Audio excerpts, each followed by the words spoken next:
সকলোকে স্বাগত মোৰ চেনেল জিউৰিলৈ। ফ্ৰেণ্ডছ, আজি আমি 38 সাইজ প্ৰিন্সেছ কাট ব্লাউজৰ কাটিং শিকিম।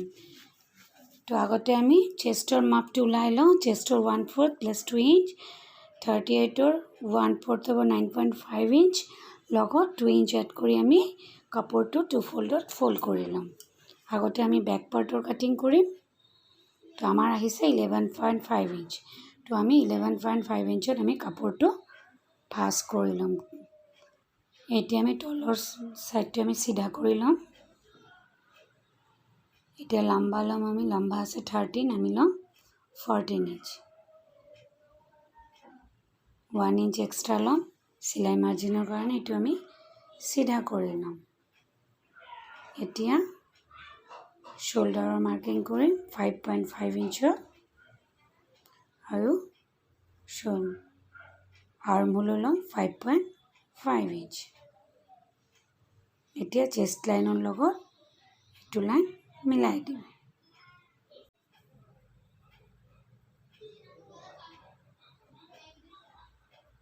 এতিয়া আমি আৰ্মহোলৰ শ্বেপ দি দিম। অলপ লাইনৰ পৰা তললৈকে লৈ যাম, তেতিয়াহ'লে শ্বেপটো ধুনীয়া হ'ব, ফিটিংছটো ধুনীয়া হ'ব। ৱেষ্টৰ মাপ আমি লোৱা নাই, 1/2 ইঞ্চ এৰি মই মাৰ্ক কৰি লৈছোঁ। এনে 1/4 প্লাছ 3 ইঞ্চ এড কৰি ল'ব।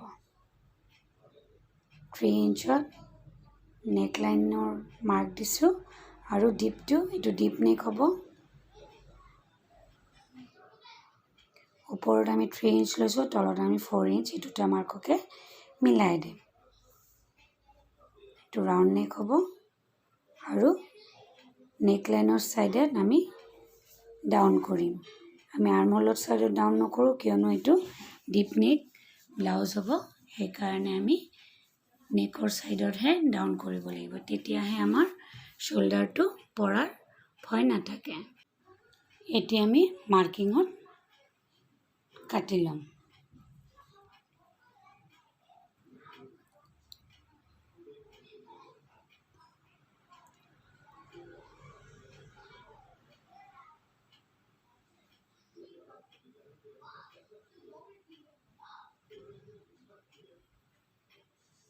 আমি নেকটো পিছত কাটিম।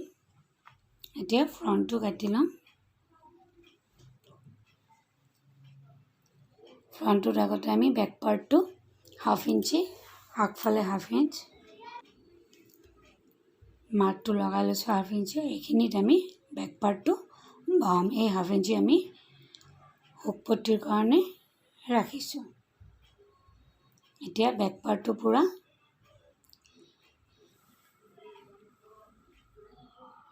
ইয়াতে অলপ চাবলগীয়া আছে। আৰ্মহোলটো আমি 1 ইঞ্চ এক্সট্ৰা ল'ম আৰু 1/2 ইঞ্চ আপ কৰি দিম, মানে ওপৰ ফালে উঠাই দিম। তলফালে আমি 2 ইঞ্চ এক্সট্ৰা ল'ম। এতিয়া দুটা মাৰ্জিনকে আমি মিলাই দিম।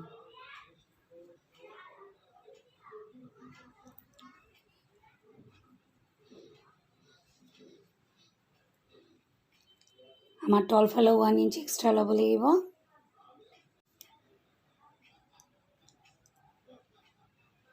এতিয়া আমি বেক পাৰ্টটো উঠাই ল'ম আৰু আৰ্মহোলৰ শ্বেপটো 1/2 ইঞ্চ, ফ্ৰণ্ট আৰ্মহোলৰ শ্বেপ দি দিম 1/2 ইঞ্চ।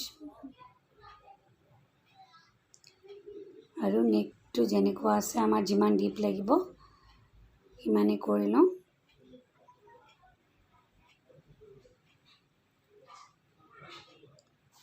মই ইয়াতে 8 ইঞ্চ নেক ডিপ দিছোঁ। নেকটো ৰাউণ্ড শ্বেপ দি দিম, কিয়নো এইটো both side deep neck blouse. এতিয়া আমি বাছ পইণ্ট লগাম। বাছ পইণ্ট আছে 10, আমি ল'ম 1.5 ইঞ্চ এক্সট্ৰা, 1.5 ইঞ্চি মানে 11.5। আৰু আমাৰ ফুল বাষ্ট আছে 40, তাৰ 10 ভাগৰ 1 ভাগ মানে 4 ইঞ্চিত আমি পইণ্ট লগাম। এইটোক আমি তললৈ চিধা মাৰ্ক কৰি দিম আৰু এই চিধা মাৰ্কৰ দুয়োভাগে আমি 1.5 ইঞ্চিত এটা পইণ্ট লগাম। এইটো খুব দৰকাৰী। এতিয়া আমি ওপৰ ফালেও 1.5 ইঞ্চিত এটা পইণ্ট লগাম, যিটো আমি চিধা মাৰ্ক কৰি ল'ম। যদি ব্লাউজ দীঘল হয় সেইটো অনুসাৰেহে লগাব লাগিব, সেইটো অনুযায়ীহে লগাব লাগিব। যদি ব্লাউজ বেছি দীঘল হয় 2 ইঞ্চি লাগিব। এতিয়া আমি প্ৰিন্সেছৰ শ্বেপটো দি দিম। এই শ্বেপটো নিদিলে আমাৰ ব্লাউজৰ পাফটো ভাল নহ'ব। এতিয়া আমি দুটা পইণ্টকে মিলাই দিম। এতিয়া হুক পট্টিৰ ফালেও আমি ½ ইঞ্চ উঠাই দিম। এইটো শ্বেপটো আপোনালোকে বহুতে গোলকৈ ভাল পায়, গোলকৈ দিব পাৰে, কিন্তু তলৰ শ্বেপখিনি এনেকুৱাই ৰাখিব লাগিব।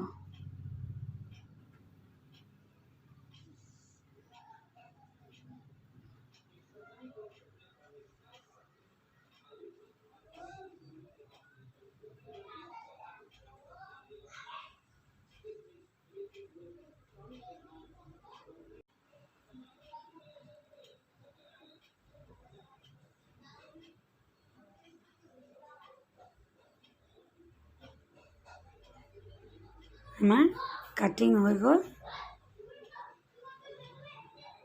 Cutting part complete. চাব কি ধুনীয়াকৈ, আৰু এনেকুৱাকৈ প্ৰিন্সেছ কাটিলে পাফটো খুব ধুনীয়া হ'ব, ফিটিংছটো খুব ধুনীয়া হ'ব। যদি ফুল বাছ কাৰোবাৰ বেছি হয় 4-5 ইঞ্চ ডিফাৰেঞ্চ হয়, তেতিয়াহ'লে কাটিংটো অলপ ডিফাৰেণ্ট হ'ব। আমাৰ কাটিং কমপ্লিট হৈ গ'ল। এতিয়া আমি চিলাই কৰিম। মই লাইনিঙৰ লগত মেইন কাপোৰটো এটাচ কৰি লৈছোঁ। এতিয়া আমি প্ৰিন্সেছটো চিলাম। এইটোহে মেইন পাৰ্ট, বাকী চব একেই ব্লাউজৰ, এইটো চিলাইটোহে মেইন।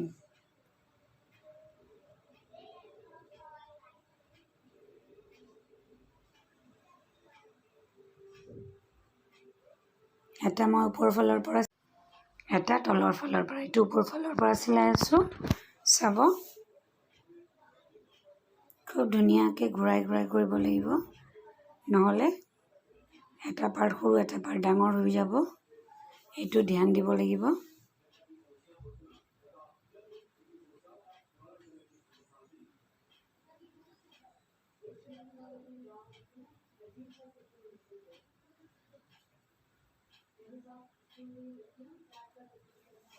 এতিয়া আমি নেক্সট পাৰ্টটো এনেকুৱাকৈ চিলাই কৰি লওঁ। এইটো আমি তলৰ পৰা লগোৱা ষ্টাৰ্ট কৰিম। চাব আমি যেইফালৰ পৰা নলগাওঁ কিয় আমাৰ পাফটো ধুনীয়া হ'ব। এইটো কাটিঙৰ ওপৰত ডিপেণ্ড কৰে।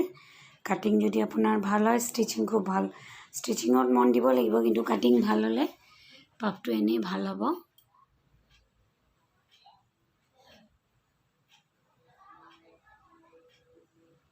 মোৰ যদি কাটিং কাৰোবাৰ ভাল লাগে তেতিয়াহ'লে মোৰ চেনেলটো ছাবস্ক্ৰাইব কৰিব, লাইক কৰিব, শ্বেয়াৰ কৰিব আৰু কমেণ্ট কৰিব। আমাৰ ব্লাউজৰ ফ্ৰণ্ট পাৰ্ট হৈ গ'ল। বাকীখিনি চব ব্লাউজৰ নিচিনাই। আজিলৈ ইমানেই। টেক কেয়াৰ, বাই বাই।